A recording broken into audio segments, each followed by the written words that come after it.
We live. Oh, We we are live. Yeah. All right, cool. We're here. We're back in the flesh. Obviously, different day, different time, but still the same vibe. Still the same topics that we're gonna talk about. We're gonna talk about the derbies that happen.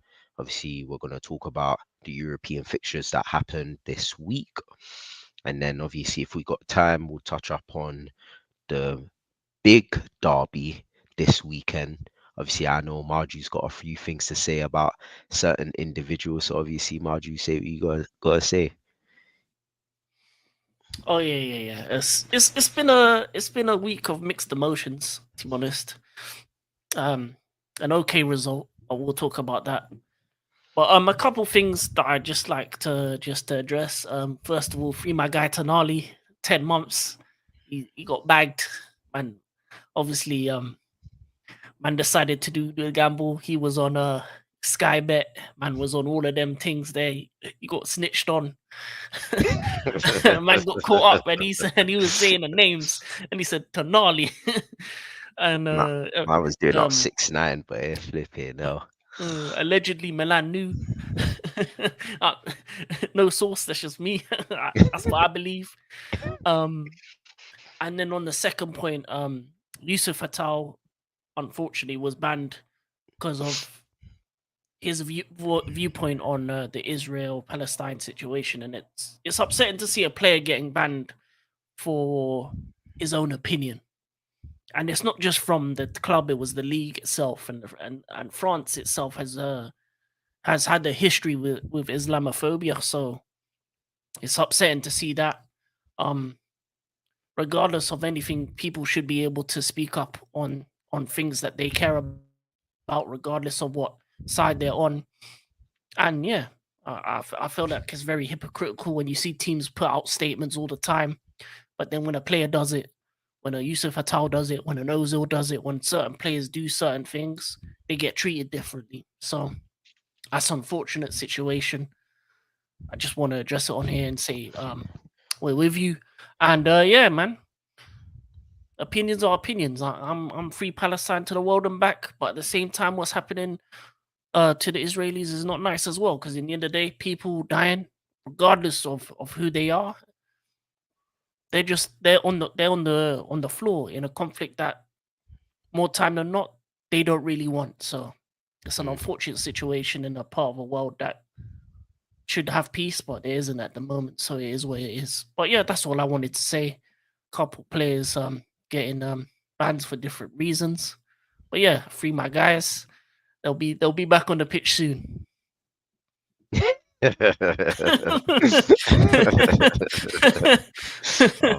dead. Fuck's sake. Yeah, no, I do agree. At the end of the day, people's gonna have their beliefs in it, and it's very hypocritical that obviously Özil got ostracized with his views, but then Zinchenko said what he said, and no one said anything. Arsenal didn't do anything to him, so I think that's quite hypocritical as well. I think at the end of the day, like if you have a passion for something and you've got your thoughts on something, then vocalize it, say what you got to say, so long as it's not offensive to anybody, like quote unquote, obviously racism. But like, other than that, if you believe that it's not offensive to anybody and you feel like you have a platform where by you voicing your opinion could potentially change certain things, then by all means do it at the end of the day. And here it just goes to show you that football is obviously hypocritical because at the end of the day, you're out here saying, "Oh, racism needs to stop. Everyone needs to kneel down." But when it comes to other things where it's involving people dying left, right, and center abroad, you're trying to step away from it, disassociate yourself from those types of things, and you're condemning players from standing up for what's right. So for me, I just feel like it's wrong. But again, it's a business. We know the game is a business. We know that the game is corrupt, and they pick and choose what to support. So I'm not surprised that Atel got banned. It is unfortunate. And at the end of the day, even with him being banned, I think he should still use his platform to stand up for what's right and vocalize his opinion. And I think everybody else should be doing the same as well. Um, so yeah, that's my views. But I think the biggest one is obviously the Zinchenko thing. I just don't understand how no one's come out and said anything to him when Özil got the treatment that he did. Even his own country, his secondary country turned on him as well. So yeah, it's just mad. But again, we're in a world where people pick and choose who to side with, who they want to side with. It's sort of like a popularity contest. Or let me side with this guy because if I side with him, nothing's going to happen. But if I side with someone like Ozil, who's a maverick, oh no, like something's going to happen to me. So let me not associate myself with him. But yeah, it is what it is, isn't it? What can we do? The game's the game, and there's nothing that we can actually do about it. So yeah, but let's move on anyway, man. Let's go straight into these games. Obviously, it's been a weekend filled with derbies last week. Obviously, we got another one this weekend, but one of the main ones was the London derby. This was one of those derbies where we always joke about it all the time. Who is London red or is London blue? You know, and in this game, you know, Arsenal fans probably were confident heading into this game, thinking, you know what, Chelsea's obviously won a couple games, but you know where we are in a position of the table dictates that we should be going to Stamford Bridge and winning this game. And in Chelsea's position, it's a case of, you know what, Arsenal's where they're at the table, yes, but that's where we're that's where we're supposed to be, and that's where we're gonna be. And let's use this match as a pedestal, as a platform to showcase that we will eventually be rising up the table. So, you know, this game was a game of um say it was a case of let's stake our name in terms of who can come out of this victorious, and who can come out of this being potential title contenders. And ultimately, when we summarize the whole game, Chelsea got robbed. Chelsea should have won that game. In my opinion, I think Chelsea done more than enough in the whole 80 minutes to win that game. I think it was lapse in concentration that ruined them from getting the 3 points. I don't know what Sanchez was doing with the first goal, allowing Declan Rice to score. I think, again, as we all know, back in school days, when in doubt, kick it out. I think that's what he should have done. He shouldn't have done the short passing thing. I think he also was lucky to not give away a pen because that was just wazoo. It was wild what he did. It was the same thing that Onana did. And again, I get it. Like, goalkeepers are always going to get protection even when they're in the wrong. And I get that. But again, that could have been potential 3 points gone or even a draw gone because of that stupid error. And again, like, it's just unfortunate. Obviously, substitutions changed the game, and obviously our Arsenal substitutions changed the game for them. But this was a game where Arsenal shouldn't have been in the game or even had the opportunity to get back in the game because it was cruise control from Chelsea. And I remember watching the game with Margie, but I was saying that, like, regardless of if Chelsea's 2-0 up, they need to score another goal and make it 3-0 because ultimately, like, 2-0 is always a precarious position. The minute the opposition score one, we're looking at 2-1, boom, game is on, and that's essentially what happened in that game. I think the attackers did fantastically well. I think Chelsea played fantastic football. The live wire was Mudryk. I think he was a danger man. He was doing a lot in that game. And I think the reaction that he got is obviously going to benefit his confidence. And I think that's always been a problem that he's had throughout his tenure at Chelsea so far.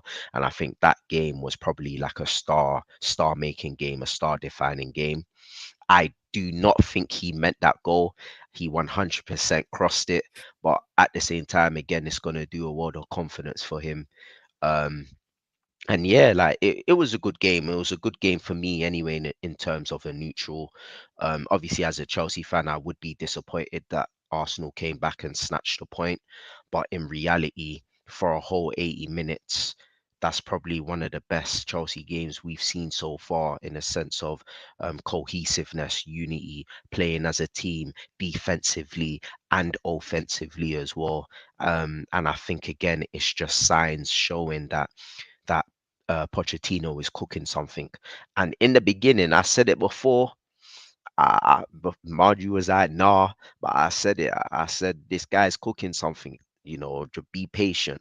It's gonna happen, and you're starting to see that it is starting to happen. So yeah, my views on Chelsea still stays the same. Top four is pending. I'm not changing that. And yeah, Marjorie, I want to hear what you gotta say about your team. Obviously you said a lot. You was pissed off before we was watching the game. You was fuming, but now that obviously a week has gone by, what was your thoughts? It's changed over the week, to be honest. Initially, I was very angry because it was like when you control a game for 80 minutes and let it slip like that, and even there was a point where Eddie and Ketia, the defense is in trouble with it, and Ketia's in the room, had the chance to make it 3-2. And if that goes in the post, that goes the other side of the post, and you go from dominating a game 2-0 to nearly losing it. It's kind of like I want to see my team have a performance where it's the whole 90 minutes. And I think next game against Brentford is going to be a game where they have to do that. For me, I think it was a lot of positives rather than negatives in the game overall. I think beforehand, a lot of Arsenal fans, a lot of Arsenal content creators were talking about it was going to be easy, light work, 4-0, 5-0, talking about how bad we've been. But I feel like a lot of people don't understand that we're not the same team we were last season. We've had a lot of changes. And the fact of the matter is, outside of Partey, that was Arsenal's strongest team, which is worrying to me of how lackluster they were in that game. Because this is a big game. This is the kind of game that you have to live up to. You have to actually be on the pitch and 100% want to win that kind of game. And they didn't show it for 80 minutes. And the thing about why I'm so proud about my team is because there's a lot of players there that I don't think should be starting. Our fullbacks were the backups, so the fact that they locked down Martinelli and Saka on either hand side played really well. Thiago Silva decided to roll back the years and show Saliba how to be a real centre back. He had a wonderful game. Colwell was holding his own, and the box midfield that we had, and the way that Pochettino out tacticked Arteta for most of the game in terms of having that box midfield, having that base of Enzo and Casado with the likes of Gallagher and the other guy. Cole Palmer, yeah, Palmer. Palmer. Pressing from the front, I think they couldn't handle it. I think it meant that they were unable to get the ball to Odegaard, so he wasn't able to dictate any play. I think on anything they tried on the wings, they couldn't do anything. Um, their goalkeeper was as shaky as ours. He was making mistakes left, right, and center. A couple mistakes we should have actually converted into goals. And I think even by the time Sanchez makes his one mistake of the game, and he was erratic throughout, but by that time we should have been 3-4 nil up, even 5-0 up. In my opinion, I think like we let go of a couple chances, and it comes down to the thing of feeling like we're a gunman away from being the team we can be because we created enough chances to be winning comfortably by the point that Sanchez does that hospital pass. Obviously, he's mostly at fault for that, but at the same time, Conor Gallagher was flat-footed. You can't be that on the pitch in these type of games. He allowed Declan Rice to run past him and hit that shot. And then after that, we just kind of like cowered. We kind of like it kind of like sucked the life out of the stadium. The team cowered and Arsenal got onto the ball. And then next thing you know, Saka with a wonderful the one great thing he did the whole game. Lovely whipped in cross into Trossard. And in terms of our goals, you could say it's a bit lucky in terms of the penalty, but it was a penalty. You don't stick your arm like that, like he's doing a dance move and thing like that. And then yeah, Cole Palmer told Sterling to boy down, and I'm taking the penalty, and he took it, and he said, "Yeah, that's it, right." And then um, I'm going with the confirmation that Mudryk he actually meant it. I don't This care. guy. I don't care. Saka meant it last year apparently, so Mudryk meant it. He saw the keeper off the line and he whipped it in top bins. That's what we're going with. Shamelessly. uh, Man out here doing that Harry Kane. No, that was my goal. It touched my hair, my hair. Man went and did the arms out like Beckham, like Bellingham. Man was looking up to the gods, like, yes, I did it against Arsenal. You should have signed me. That's what he's saying when he was looking in the air. No, but for 8 minutes we just controlled the game, and I think we got too complacent in the essence, and that's led to the mistake because we're a very young team, and even if you look at our goalkeeper, he's under 26. All of our players are mostly under 26. The only one over is probably Sterling and Silva, and the lack of kind of nous and kind of that that thing you need to compose yourself when you concede a goal and to end the game 2-1, like Arsenal showed against Sevilla during the Champions League games, which we may talk about as well.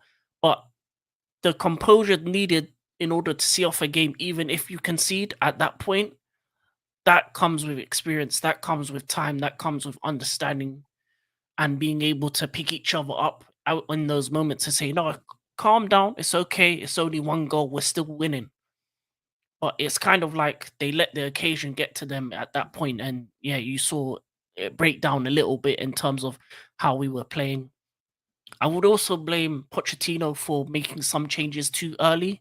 I think it was very arrogant to take off the likes of Mudryk and Cole Palmer when they were working. In these type of games, you need them for the whole time. If you're going to take players off, take the players that are not making an impact on the game.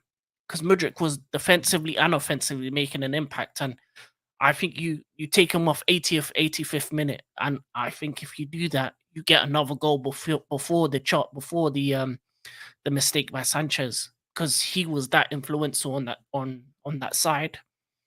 And yeah, and I think even if he was there for the second goal, I think defensively he would have been more alert to what Saka did, and I think he would have been because he was that's what he was doing. They were double upping on Saka on that side, and Mudryk was essentially stopping them, basically stopping him from playing. So I think the couple changes changed our shape, and once our shape changed, it allowed them more freedom to create chances towards the end of the game. Reece James came on in some midfield position. It was like if you're not going to do like for like swap, it doesn't make sense. He's not really a midfielder like that. He hasn't played that position at all. So yeah, I think between the subs and the mistake, it just led to a kind of like snowball effect. But overall, I'm going to be happy. It's about momentum right now. It's about getting the results. And the problem with the draw is we've lost so many points so far that we needed that win more than anything. And I think for the next games, we've got a hard run after Brentford. We've got the likes of City, Newcastle, Tottenham, Brighton. So for me, I think we just need to win games. And regardless of the team we're facing, regardless of whether it be home or away, we need to play that intensity for the whole 90 minutes. No lapses of concentration, no mistakes. And any player that does make mistakes multiple times, so if Sanchez makes another mistake, Pochettino has to be willing to put in the second goalkeeper in just to, just to kind of level head him. Because in the end of the day, these certain players, if they think their position is um like permanent, if they think they're oh yeah, I'm gonna play every week regardless, that's when you have a squad of players that can replace these guys and say, okay, if you're not good enough, someone else is gonna go in. And I think we have the squad to be able to do that nowadays. So that's what I think. Overall, it was a great game. Um, um, Amazing for the neutral. I think boring in parts. There was like a bit in the second half where it was a bit. stale towards when Arsenal started to give up. They were between like the 70th, 80th minute. They felt like they were giving up, and we just started to bop it around. But yeah, that one mistake, Declan Rice, wonderful shot. He was the only player that could say that he actually tried that game. And yeah, after that 2-2, grateful for the point, grateful for my team to play for well for 8 minutes, but I need a whole on how I need a whole 90 plus extra time. And you know, with these extra times, they're giving you 10, 20 minutes of extra time. So I need 110 minutes of just pure, filth against Brentford. I need a beat down. I need a 4-5 nil. I need a stomping. That's what I need. And I need that momentum going into the hard set of fixtures that we have, because it's going to be a difficult winter. And yeah, winter's coming. Yeah, I think it's a concern that I think with Chelsea, they should be disappointed with the draw, but obviously there were positives. Whereas with Arsenal, I think it's quite concerning that they did manage to scrape a draw by luck, but your captain is obviously gone missing again for potentially the second, third game in a row. He hasn't influenced the game one bit. Saka hasn't really done much. Martinelli hasn't really done much. He hasn't picked up the form that won him the accolades last year. And I just think for me, to go into a derby and play lackluster, um, it's just unacceptable. And I think this form has been pending for a while now. Arsenal have been scraping wins left, right, and centre, which again we normally associate that as championship winning mentality.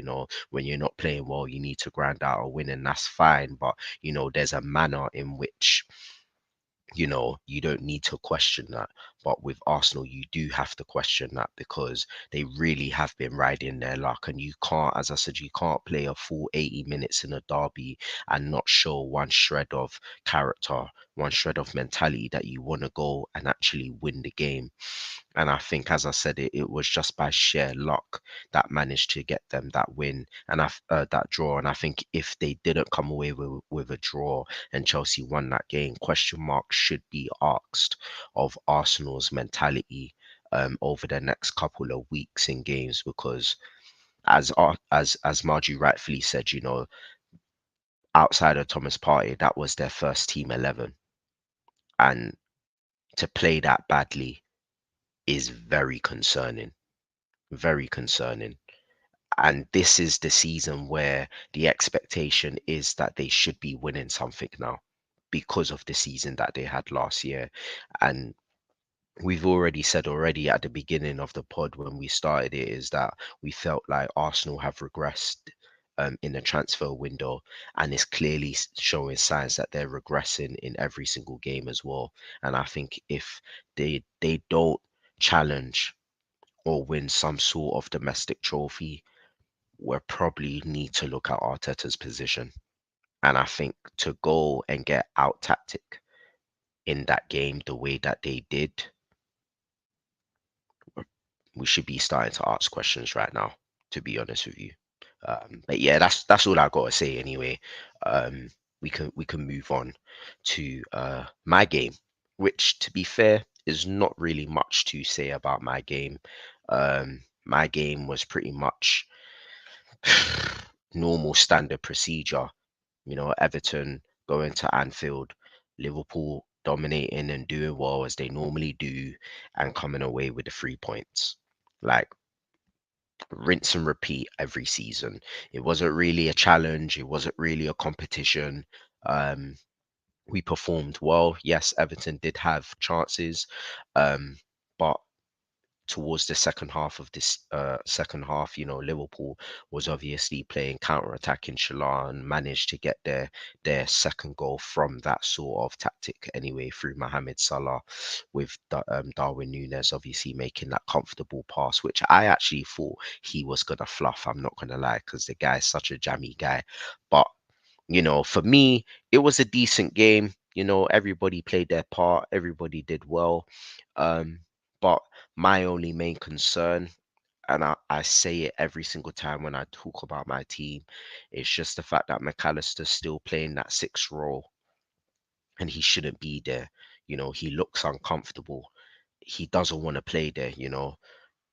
When it was international week, you saw the damage that he was doing for Argentina in that number 8, the freedom when he was in that final third box creating.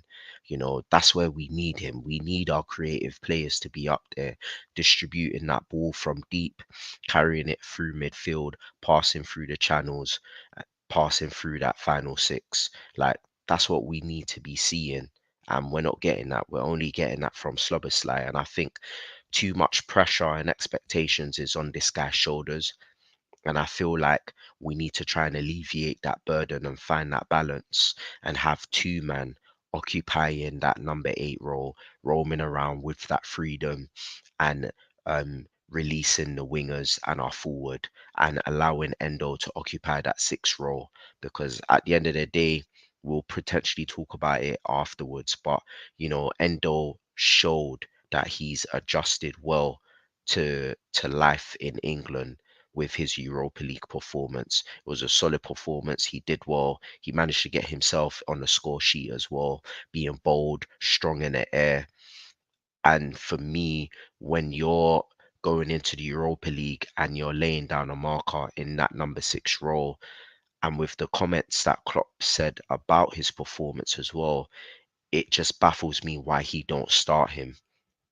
Like, none of this, or he needs to adapt, he needs to adjust to the physicality. He's clearly shown that he can do it now. So for me, start the guy in the 6. If you still feel like you don't have confidence in his ability, then that's fine. Then start Gravenberch. He's a tall guy, 6'2", 6'3". He's athletic, he's mobile, he's able to move around the pitch. He's got the technical ability to retain the possession and release it. He can also dribble past players like a box to box as well. So for me, he's got the tools to handle that role well. And it just baffles me why Endo and Gravenberch aren't starting. It doesn't make sense. Even if you play McAllister in a 6 and you're trying to tell him to ball out like Xavi and be that ball controlling midfielder, fair enough. But he doesn't have the physicality, number one. And number two, the only reason why it works for guys like Scholes and Xavi is because you got guys willing to run back and help him out as well. Right now, our system is like number 8, bomb and help out up top, and don't even worry about tracking back. Or even if you do track back, like, don't forget to run forward. Or if you do track back, then allow the number 6 and the defenders to handle it first before you track back. Like, I don't feel like the midfield is cohesive enough to play the style to allow McAllister to be in that number 6. I think we've got so many press merchants in our midfield leaving that space that you need someone strong in that 6 to handle being alone by himself. And I just don't feel like McAllister's comfortable enough to hold that position. So, that's my main issue heading into these games is always that fear of looking at the team sheet and seeing McAllister on the team sheet and just like, oh, here we go again. He's in the 6. I feel like for me, if Klopp had moved him in the 8 in the games that we've drawn and lost, then it will all be 3-pointers. All be 3-pointers. But I feel like with him there is always that 50-50 of will we win or will we draw? Because we know that we might not necessarily lose because we got the mentality to obviously win those games and the experience to win those games. But it's always a case of, are we going to drop the 3 points? Because that's what's caused us problems over the years when it comes to being in that title picture, is always dropping points and being a draw against teams that we should be beating. That's always been the pedigree of Liverpool, even down to Rafa Benitez era. So for me, I just feel like we need to be converting them 3 points. And at the end of the day, we've got winnable fixtures before we play Man City. And even then, I don't think Man City's where they should be at right now. So I feel like even when we do win our fixtures and come up against City, we should be looking at beating them as well. So yeah, at this precise moment, as I said in the last pod, we've had a hard run and we're still in the top four. So let's kick on now and get those 3 points. That's all I gotta say. Um, I'll be honest, your game was boring as hell. I ain't gonna It lie. normally is against Everton, bruv. Yeah, Everton were just defending for their lives. But really the only talking point for that game was obviously Ashley Young, very two yellow Petulant. cards. Yeah. Very silly at his old age to get those two yellow cards. But on the other hand, the refereeing wasn't consistent because Kanate should have got sent off as well. If we eye for an eye, Yeah, I agree. he should have got that second yellow card, and you know what you're in trouble when your manager takes you off a second later. as soon as that challenge was not given a yellow card, Klopp was straight onto the subs bench straight away, Mhm. like clockwork. Uh, Top managers know what to do when to do it, and that should have been a big giveaway for the referee that you got the wrong decision. But yeah, consistency of refs is probably the only issue with the game. But yeah, Salah did what he does best: score two goals and get me some fantasy points, and that's all he did. He got people fantasy points. I need to put him on my team because Haaland's ain't matching up to him right now, and I got to make some changes. But It's true. um, yeah, apart from that, I think Liverpool were very lackluster in the sense of their attacking style and breaking down the low block. So that's something they would have to work on. But it doesn't really help when they're not backed by a proper DM. So yeah, the performance of Endo on Thursday or yesterday was good. So I think I need to see more of him because even when he played for Japan, you saw the type of player he is, the tenacity he has. So if you're gonna buy these gems, play them, and that's all really I got to say about that game. There's not much else. I mean, Everton were just defending, they were attacking. Referees were still shit, and yeah, penalty and a second goal for and another goal for Salah. I mean, most games against these lower level teams are going to be like that. And to be honest, this is the first time in the league where you've had like four teams that are just absolute trash, and Everton's one of them. It's like four teams that just shouldn't be here. It's not they're not even okay. It's like we lost Leicester for this. It's It's like these true. teams they don't do nothing. Like, but at least Burnley try and play football, and Burnley don't play football like that. But at least they're trying. But these rest of these, wow, like I don't know why they're in the league. I'll be honest. Everton was it Luton? Enjoy your time here, but you're gone soon. And who's the other? Who's the other? Sheffield United, bruv. Yeah, Just dying bum up the team. place, bruv. Team. To be honest, the only team I want to keep around is Burnley because they're playing good football, but it's a terrible area, so it's a catch-22. Like all these, oh god. But anyway, yeah, man. Let's move on to the next topic because terrible. Yeah, man. The next one is just CL, to be fair. Like, I'll be honest, my team's not in the CL, so man ain't watching it. And even my team is in Europa League. I still ain't watching it. But, you know, being a fan of your own club, you're obviously gonna still watch it anyway, regardless. So, for my team anyway, I enjoyed the game. Again, it was a game that we played well in, but at the same time, we allowed to lose too much opportunity to have a sniff of our goal. I think there was a couple opportunities that Toulouse had where they should have actually scored. But again, good defending, good goalkeeping, and also them just flat out just not taking their chances allowed us to come away with just one goal conceded. But on a different day against a better opponent and a lethal finisher would probably be different. But our guys were killers. They took their chances. They created a lot of chances, and again, standout performers. Gravenberch again doing well, and I think he's definitely going to be a steal for us. I've always been a fan of the guy, even at Ajax, but I just think Bayern Munich just didn't appreciate the talent. Maybe because they had a load of midfielders already, but he's come to Liverpool on 35 mil deal, and he's settled in brilliantly, and he's performing. He really is. He's doing everything that Genie Wijnaldum did when he was there. Um, and then Endo again, like, what can I say? Tenacious, strong in a challenge, even in the air.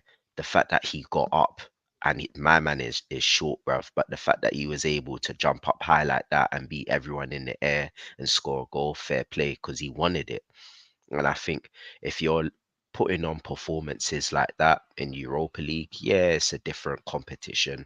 But I just feel like if you're putting in performances like that, that should warrant you starting in the Premier League. And I think Klopp just needs to open up his eyes and obviously make that call to start a proper six now.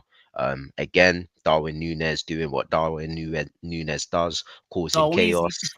Yeah, bruv, causing chaos, missing open goals, but still scoring the hardest ones. You know what I mean, bruv? He's just doing what he does best.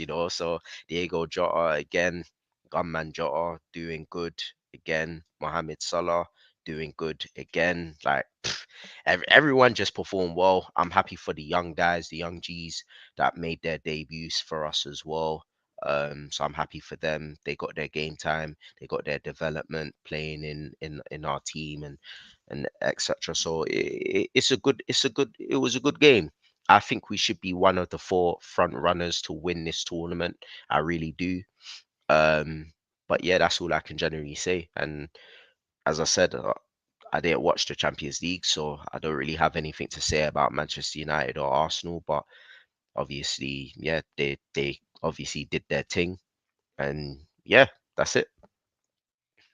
um, I'll start with Thursday because Liverpool.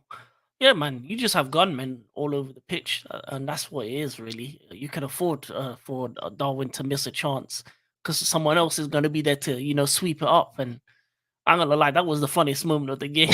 The way he went down on his knees. Man gave up on the play. You don't give up on the play. Gravenberch came, swept it home, and he was still on his knees. Man didn't even want to celebrate. Man said, "Why me?" he needs to call Mario and ask for the T-shirt. Why always me? Because it's always It's him. true. It's Them true, dodgy bro. finishes. But yeah, no, Liverpool were just dominant, really, and to be honest, yeah, they're going to be one of the front runners for the tournament. Alongside Manchester and Newcastle United when they go down. So yeah, that's shots. That's shots right there. But yeah, we're gonna talk about United. Oh no no, what's his name? Oh no no, what's his name? Oh no no no, yeah, man had a big save for the penalty. Them man celebrated like they won, won the Champions League. I'm dead. Is that what happened? No wonder last why they minute, surrounded him. last minute, big save in the penalty, big save penalty, and you know what? It was the two guys that they were giving the most smoke to. Harry Maguire with a header, you know, England leader, captain, legend. It's a long weekend for them, boy, because they played terribly against Copenhagen and they were lucky to get away with the win. But points is points. Arsenal, a lovely win. Tough fixture against Sevilla. That's always going to be a tough one away in Spain. And yeah, they came out 2-1. Lovely job. They did the job well. Newcastle disappointed. Yeah, they were flat. I think Newcastle were flat. Isaac got injured again. I had to take him off my fantasy team because of that. And yeah, they lost 1-0 to Dortmund. And then the last team, oh yeah, Man City. They were slapping up young boys' paws. But yeah, that's that's what they would do. and it segues perfectly to the preview of the big game because the way they the way they were on form. Oh my god, it's gonna be a long day for United on what day, Saturday, Sunday. It don't matter what day I it don't is, even know what day it is, bro. But because it's just like the you way they said. were moving to them young boys, bro. Man, they were catching cases left, right, and center. But um, yeah, Haaland scored a brace, and yeah, got his Champions League ducked out the way, so he's back to scoring the Champions League, and yeah, he's inevitable, really. But yeah, overall, English teams did well this week because last time they were messing up, but better results this time. Newcastle probably coming down from the high of that PSG game. And speaking of PSG, I just quick shout out to Zaire Emery. I was unaware of his game because this 17-year-old is bossing midfield in big European nights. That's a madness. He's going to be a real talent. But yeah, overall, it was a good midweek European football. But I think it's missing some teams. It's missing Chelsea and Liverpool. It's not as exciting as it usually is. I agree, Um, man. and let's be honest here. Outside of Man City, there's not really. I don't really see any of the English teams going too far. I think Newcastle and Man U will end up in Europa League, in my opinion. And yeah, and Arsenal will get to the round of 16 and face Bayern, and 5-1, 5-1. You know the rest. The nightmares commence. If they get Bayern in the next round, nightmares commence. But yeah, I think City might walk it because I think outside of them and Madrid and maybe Bayern, if they get their act right, that's the three teams you're looking at for Europe. And it's a shame because a lot of the Italian teams and Spanish teams, a lot of these teams don't look that great. No, And yeah, it's I don't know what's happened to the decline of European football. Maybe it's because there's less talented players out there and they flock to certain teams. But yeah, it's looking a bit dry out here this season. And to be honest, yeah, the other competition, the Conference League, I call it the Make a Wish European Trophy because that's the one for the teams that will never ever win anything else in Europe. Yeah, I'm looking at you, West Ham, acting like it was a big trophy when you were below us in the league that season, last season. Like, man, we're 15th, and yeah, we're European champions. well, at Same least they team can as say something, yeah, that Arsenal can't. uh, yeah, man, make a wish anyway. Them and Roma are the only winners of that trophy. Has no history. There's only two winners. That B&Q trophy, like, that should be in the bin. That and the Carabao Cup are a waste of time. I don't care, man. These two trophies just need to go. I don't know why they I did extra games for, but yeah. It is what it is, man. Yeah, I think the English teams need to represent. We need that fifth spot. Because it's getting tough out here to get top four. So I think as long as one English team goes far in all competitions, which I think will happen, I think in terms of Europa League and Conference League, we're the best teams in those competitions. So when you look at the likes of Liverpool, Villa, Brighton, and even West Ham and stuff like that, they're cut above the rest in the competitions they're in. And yeah, I think England can dominate in all three. I think it wouldn't surprise me if an English team wins all three European competitions this season. It wouldn't surprise me at all. Villa for the Conference League, Liverpool for the Europa, and City for the Champions League. That wouldn't surprise me at all by the end of this season. So yeah, it's looking good. English clubs are looking decent, but we'll see. I'm always here to hate, and yeah, better win your games because the moment you lose, I'm around. But yeah, we move. Yeah, yeah, yeah. Alright, cool. Alright, man. We've now come to the end anyway, man. Unless Marjib has anything else to say, but other than that, like we've come to the end. Um, and yeah, obviously the biggest game this weekend is the Merseyside. Fuck, is the Manchester derby. And obviously, yeah, it's for me, I always say when it comes to big derbies, and I'm not even talking about Liverpool, Everton, I'm talking about stuff like Chelsea, Arsenal, Arsenal, Tottenham, Manchester, City versus United, Liverpool, United. I think form always goes out the window, and I think it's about how you've prepared and how you set up on the day tactically, which will allow you to whether you win in that full 90 minutes. And I think, yeah, although Man City slapped up young boys, they're still not the same. Do you know what I mean? And I feel, yeah, United's obviously come away with the scrapey win, but we always we we, we always know that United can be very jammy, and on their day they can be jammy and win, or even scrape a win.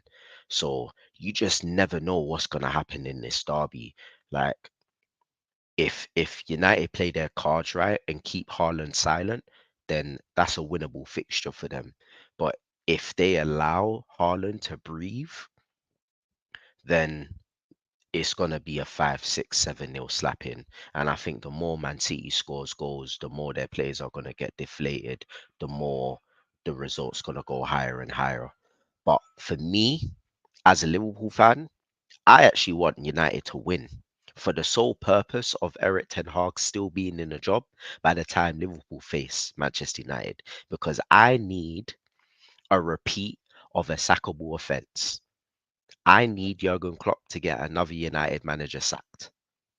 He did it against Mourinho, he did it against Solskjaer, and he will do it against Eric Ten Hag. And that's what I need. So I need United to either get a draw or a sneaky win, just like we can roll them over. That's what I want. And that's what I'm going to close on. I'm gonna disagree. You After can do that, fam. the stories that I heard about Jaden Sancho, the Harlem Spartans, you know where it started. The man's being treated like some little kid. You're a Man's being fool. told to have lunch in his car. Man can't even go into the first team facilities. Man's traded with the youth them. If anything, he needs to call up Lowski and them man and roll up on Ten Hag and aim for the head top. Because this man is taking a piss. And as far as I'm concerned, for Jaden, I stand with Jaden Sancho and I need a dropping. I need a 7-8 nil. That's what I Man, need. man said Harlem Spartan. You're an idiot, fam. You're an absolute I fool. mean, I don't care. The man is being treated like a you. I'm saying you can't even go into the canteen. Kennington is where it's at, fam. That's where it all started, fam. Oh no, man! Man can't even go to the first team canteen. Man can't even do anything at the moment. So it's disgraceful how he's being treated, to be honest. It is. I do agree with you on that. And I just do on agree. that point alone, I need Man City to roll up Haaland hat trick. I need him to channel the hatred for Roy Keane and do their thing, because that's every time he's playing them, that's what he's thinking about. About his papa and what happened to his dad. So yeah, that's what I need. I need Old Trafford to be silent. I need it to be the fear of nightmares. I need the Ten Hag to be looking at the sky. I need Sir Alex Ferguson to be in the stands, angry, chewing gum. I need it to roll to a little kid in a Man United shirt crying his eyes out. I need it all. I need it all. I need a pitch invasion. I need the whole thing, the whole 20. I need a Glazers out chance. I need it all. I need the meltdown on Twitter. I need the memes. That's all I'm here for. This season for me is a season of we'll be here next season, but this season right now I just I need a big defeat, because yeah, the greatest thing to see is when Man United lose, and I need a repeat of that video from Saeed. Man, come I've in had and say, enough. I've had enough. "You came here for the money." I need Yeah, this I this need a game is reload. I need a this game reload. this game I is need a reload of that video. the battle of the slapheads, fam. That's what it's gonna be, fam. Bald heads against each other. Yeah. But I think City will dubs them up. But yeah, it's a decent weekend. Also, Palace, can you do something for me? I need Tottenham to be humbled. Roy Hodgson. Oh man, just a cheeky 1-0. That's all I need. But apart from that, hopefully it's a good weekend for my team. And yeah, that's all I gotta say. But remember, this is the whole that show. This is foosball, and Asna still soft. and we move. Peace. Your defense is in trouble, and Cat is in the room.